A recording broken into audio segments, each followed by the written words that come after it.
For 10 years, MGSV on all fronts has astounded players and driven its fair share of controversy.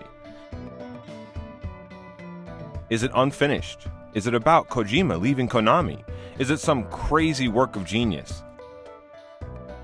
Even now, a decade later, I'm not sure there's been a consensus on the subject of the Phantom Pain, just what you might call convenient half-truths. That's where I come in, explaining, as I always have, why there never will be any such consensus. A consensus interpretation of MGSV, or 5, has been made impossible, as I'll show in still further detail by design. Welcome to the Phantom Pain tapes.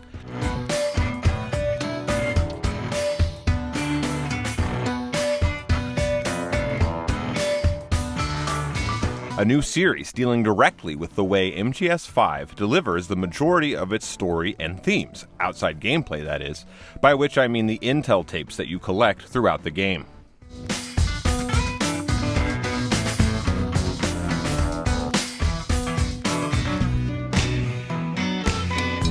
In this, episode 1 of the Phantom Pain tapes, we'll start things off relatively simple by looking at something that's deceptively crucial. The order in which we listen to the tapes versus the order that we receive them.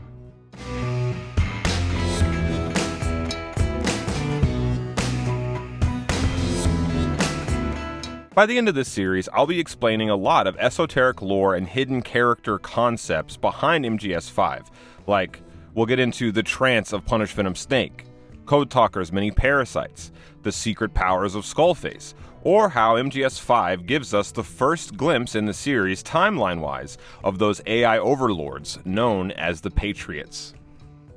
But I want to begin with something that may not sound as big a deal as something so character or lore-intensive as those things, but is nonetheless really necessary, quite literally, for understanding virtually any of this bonkers game. And that is, like I said, the order of the tapes. In case you needed me to tell you, starting with the prologue chapter, Ground Zeroes, and really taking off with MGSV The Phantom Pain, MGS5 gives, instead of the many story-heavy cutscenes as in previous MGS titles, tapes for the player to listen to in real time. These tapes, unlike cutscenes, are accessed while playing, and as such they're a bit more interactive and modular than a linear cutscene would be.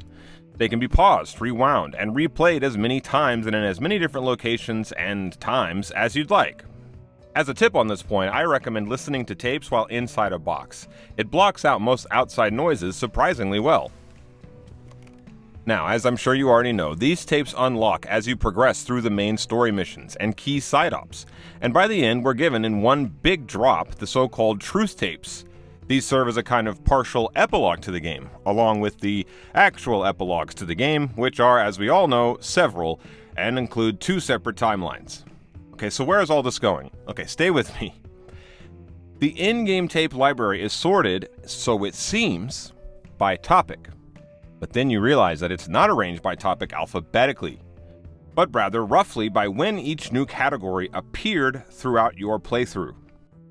Once you have all the tapes, everyone has the same tapes and in the same order. You just may get some of them at different times than others of them, but by the end it will look like this.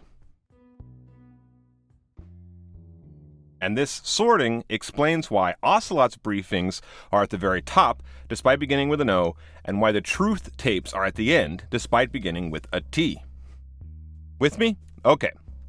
When considered from this perspective, it seems awfully strange that MGSV's library of story tapes is arranged in such a fashion. If you're anything like me, it's then that it dawns on you that it's likely arranged like this in order to deceive you. Most people would assume this is the order that you received the tapes, given that, like I said, the categories are grouped roughly in that manner. But like Raiden is to Solid Snake in Metal Gear Solid 2, you might say, if you're a pretentious ass like myself, there's only a passing surface-level resemblance between the two, between the actual order of the tapes in terms of how we receive them, and the way that that order is set up by the end of the game. These are not the order which MGS5 doles the tapes out. This is. As we'll soon see, that order, while broadly similar to this one, diverges more and more from it the closer that the player gets to the end of the game, before sealing back up again with the truth tapes, which are the last set of tapes you get, and the last in the library selection, bringing us out of our, you might say, tape-induced trance and back onto some kind of solid ground. You might wonder why the tapes are secretly rearranging themselves like this on you. But then, you'll remember the major theme, as revealed in the final mission of the game's Nietzsche quote, "There are no facts, only interpretations." And then you'll also remember Skullface saying, "Is it education, morals, faith? Just the imprint of a lifetime of stories? Face to face with oblivion, which is where you are, and you still think that help is coming. The world you were born into is made to save you. Isn't that right?" Of course it is. Everyone knows that. Until your last breath, you know it. What is it? A lifetime of stories? And a strange picture, again, if you're anything like me, will maybe then begin to form in your mind.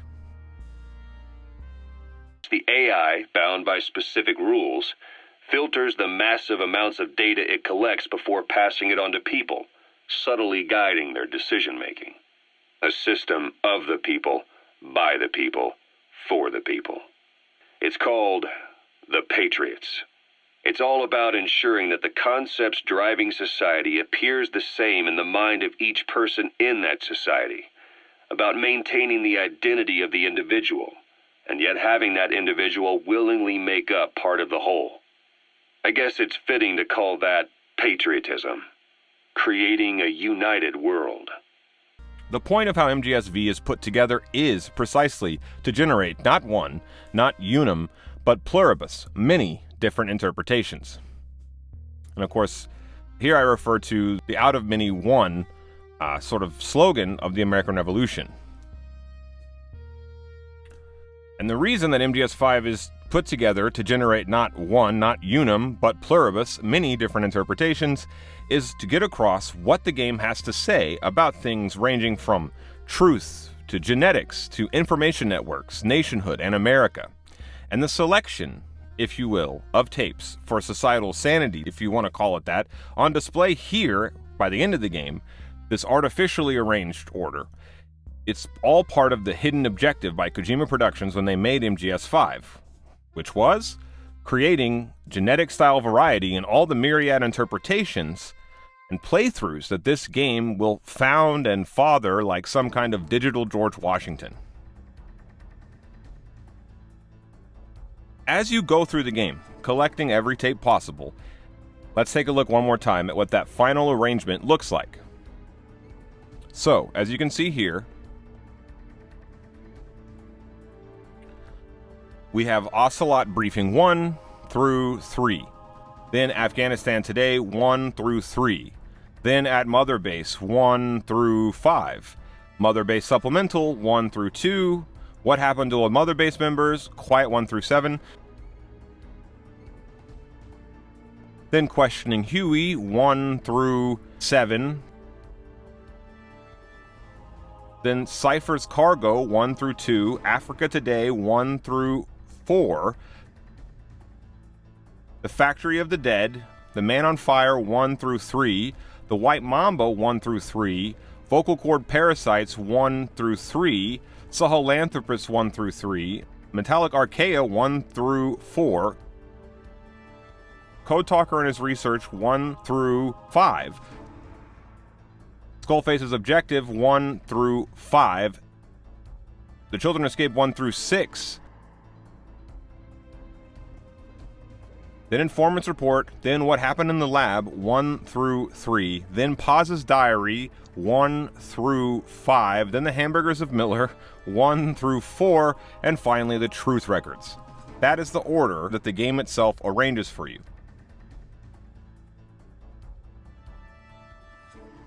But now let's look at the order that you get them. Ocelot's Briefing 1, The Man on Fire 1, you get those as a set.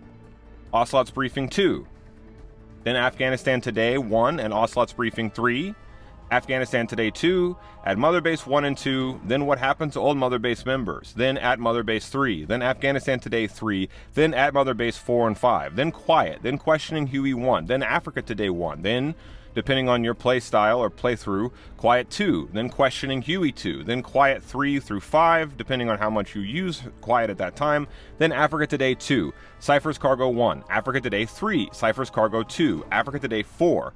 Then, when you start Mission 21, you trigger Mission 22, then the White Mamba 1 through 2, then you trigger the Epidemic by completing Aim True Ye Vengeful, and that unlocks at Mother Base Supplemental 1 and 2. Then you get Vocal Cord Parasites 1 and 2. Then Sahelanthropus 1, Metallic Archaea 1, followed by Metallic Archaea 2, Sahelanthropus 2, Sahelanthropus 3, Metallic Archaea 3, then Code Talker and his Research 1, then Skullface's Objective 1 and 2, then Code Talker and his Research 2, Metallic Archaea 4, The Man on Fire 2, Hamburgers 1 and 2, Skullface's Objective 4, Code Talker and his Research 4, The Children Escape 1, Informant's Report, then Hamburgers 3 and 4, Skullface's Objective 5, Questioning Huey 3, Code Talker and his Research 3, Skullface's Objective 3, The Man on Fire 3, Vocal Cord Parasites 3, The Children Escape 2 through 5, The Factory of the Dead, The Children Escape 6, Questioning Huey 4, The White Mamba 3, What Happened in the Laboratory 1, What Happened in the Laboratory 2, Questioning Huey 5 and 6, Code Talker and his Research 5, Questioning Huey 7, What Happened in the Lab 3, Paz's Diaries 1 through 5, Quiet 6 and 7, and then the Truth Records. And that is the order that you get them, roughly. So for a visual sake, I've color-coded these so you can see the difference.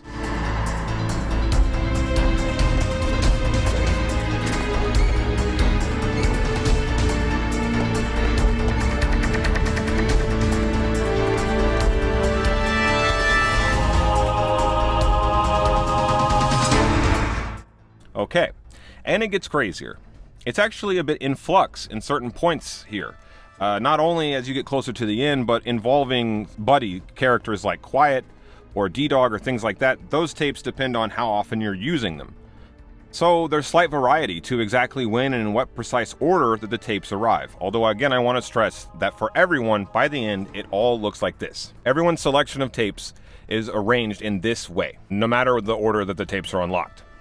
Okay, so I did my best to approximate when putting this together then, in light of this. But in all honesty, there's going to be some slight possible variations depending on your specific playthrough. That's because sometimes it doesn't matter which missions you play, like in terms of the order, it's just the number that you play since the last tape before another tape appears. So that means that everyone has the possibility of getting to that specific tape via a slightly different pathway. I know I probably sound like an absolute lunatic, as I always do when I make these videos, but hopefully you're following me. If not, I'm sorry, maybe I didn't explain it well.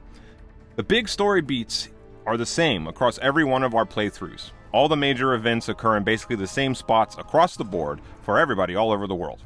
Okay? But it's in the little things, the details, and things, like the variety of different possible arrangements of tapes that can be unlocked in a given order, where MGS5, I'd say, does something totally revolutionary. Yet, it's something I'm going to explain now that is, for Kojima, totally old school. Back in the day, Kojima's team, working on Policenauts, came up with this idea for approaching narrativity in game design, and they called it the multiprocess story. At that time, many games featured multiple endings as a way of dealing with player choice and a linear story. What Kojima's team basically came up with is a different kind of approach, and it's basically the kind that we've just described as the structure of the narrative in MGS5. A multiprocess story is a story where the main beats are linear, the same for everyone, but the specific way you get from A to B to Z happens in slightly non-linear, in subtly but noticeably different ways from one person's playthrough to the next. Multiprocess stories like MGS5, or for that matter, Policenauts. And you could even take this up to Death Stranding 2. All of these types of multiprocess stories are at the heart of how, for his entire career, Hideo Kojima has tried to fuse together cinema and ludonarrativity. And in my view, it may have reached its absolute zenith with The Phantom Pain. I was blown away to learn that one tape, for instance, What Happens in the Laboratory 2, only unlocks if you listen to a different tape, What Happened in the Laboratory 1, while also using D-Dog as your partner in the field. Most of us obtained the second tape here like this without realizing exactly what we had done to trigger it, which is fascinating. There's just so much going on under the hood in MGS5 that we may never fully understand or grasp for good, and to me that's quite an achievement when you think about it, for a game released during the early 21st century, a time when information, shows up faster online than anyone can really control. To keep so much of it a secret and hidden for so long, you have to hand it to those crazy bastards at KojiPro for making such an incredible masterpiece like this. There's some secret even involving the makeup method that they use for the Code Talker's face. Now that I've set that up, let me overview some of the things that this reveals and sort of give you an idea of what this series is going to cover going forward. So far, I've just covered the basic differences between the tape library and the order that we receive them. Now we can talk about some of the minor curiosities that these differences reveal. I'm not going to cover everything, I'm just going to give some examples. You can also, for another example, actually receive Code Talker and his Research 4 before Code Talker and his Research 3. 4 is unlocked by beating Mission 35, Cursed Legacy, while 3 is unlocked after extracting the AI pod. Alright, and then of course there are things in the tapes that differ from what we witness through Snake's brainwashed perspective throughout the game. These we'll cover more as we continue this series and we end up talking about each tape in detail. These subtle differences between cutscene and tape, I can say now, however, at the start of the series, make it impossible, often, to pin down with any certainty which of the tapes and which of the cutscenes are total lies versus totally what happened. We just sort of get half-truths, no facts, only interpretations. Another thing to point out now is how the context of which mission unlocks which tape can subtly, even secretly foreshadow or hint towards key aspects of the central plot in MGS5. For instance, and this is a relatively minor one, just to start us off with, you don't start getting hamburgers of Kazuhira Miller until after completing the mission Cursed Legacy, which is when you recover all of Code Talker's old research for Cypher and the Philosophers. The implication is that perhaps, behind old Diné's back, Miller is exploiting some of that recovered secret science to create the world's ultimate imperialism burger, and then using the old Diné as his one-man focus group.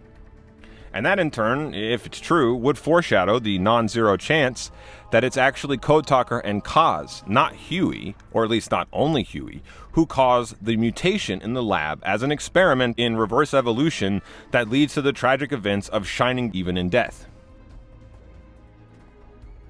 Just think, all of these themes and ideas are right there, hiding in plain sight. I have a theory.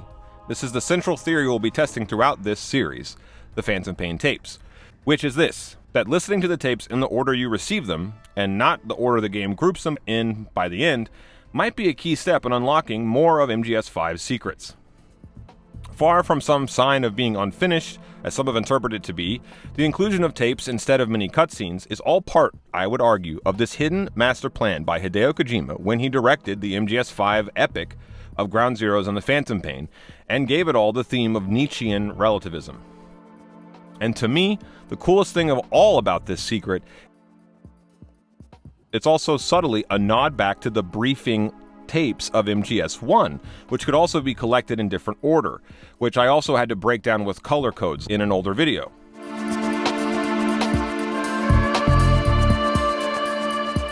These even sneak in an intentional timeline discontinuity, where more than one event are shown as happening simultaneously relative to the on-screen timer.